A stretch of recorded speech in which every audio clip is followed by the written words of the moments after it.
What's up, guys? We just saw Nolan's latest war movie, Dunkirk. His actual first war movie. Yeah. It's kind of a surprise. And an interesting time at the movie theaters. So, we each have one good and one negative about the movie. Kody, let's start with you. One good.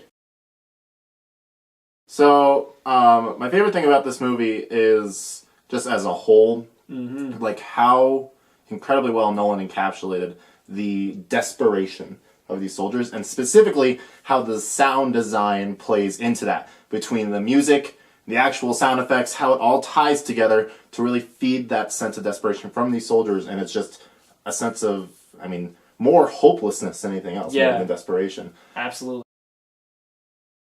And my least favorite thing is, this is a typical Nolan movie in the sense where you're probably not going to catch everything on your first time through.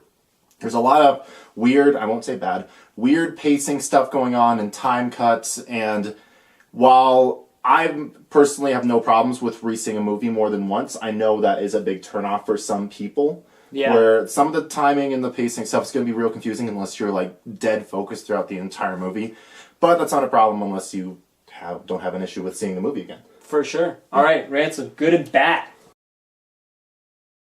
All right, so for the good, I loved how they gave the feel of desperation to keep on living, you know, because at that point it wasn't they weren't fighting for their country, they were fighting to survive.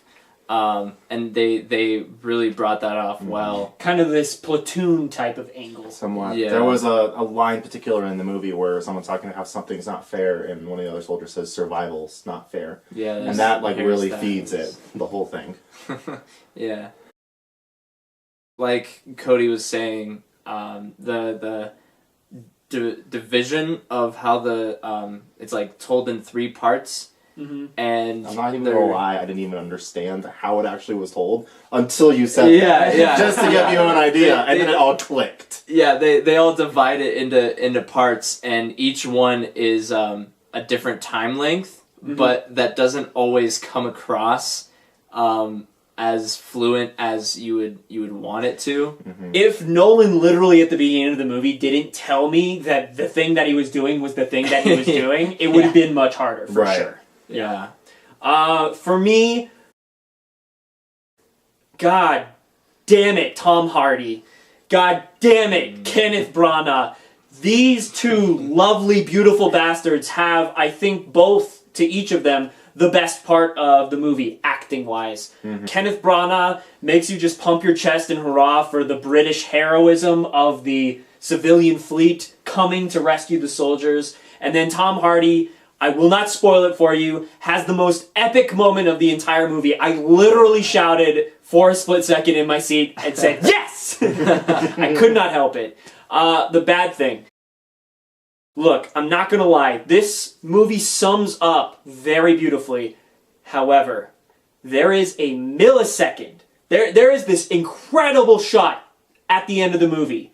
And it just lingers there. And then there's a millisecond where it snaps to somebody's face. It ruined it! That was, yeah. It fucking ruined it! Yeah. That made me annoyed. Yeah, as somebody who pays attention to Nolan's very clever edits, very clever. He's an expert filmmaker. It's surprising to me that he decided for a millisecond to go back to somebody's face after this beautiful fucking shot happens right beforehand that sums up the entire experience perfectly. It makes me so mad. I'm just shocked that escaped his editing room floor. Yeah. So, other than that though, for me personally, I can say I can definitely recommend this movie just as long as Kody and Ransom alluded to, you're willing to maybe watch it a second time. Ransom, recommend it? I definitely recommend it. I definitely don't think it's Saving Private Ryan, but it's up there. It's definitely up there. Absolutely. Kody? 100% recommend. Again, yes! Just know what you're walking into with this movie. Yeah. And just educate yourself a little bit, like you just did by watching this. If you're watching this before, there you go. And hopefully you feel inspired to go look up this pivotal moment in World War II history. Yeah. Honestly, that was one of the greatest things about this movie, is leading up to it, I did a lot of research. and I got super into it, and it really helps you understand every little detail in the movie. Yeah, if you wouldn't have given the tiny little synopsis you did when we were at dinner, I would have been like, what? Yeah. What? That's a good point. That's a good point. Yeah. All right, guys. Well, thank you for watching. Give us a like if you can, and a comment below if you feel like it. Let us know what you thought of Dunkirk as well, and we'll see you later. Bye. Bye.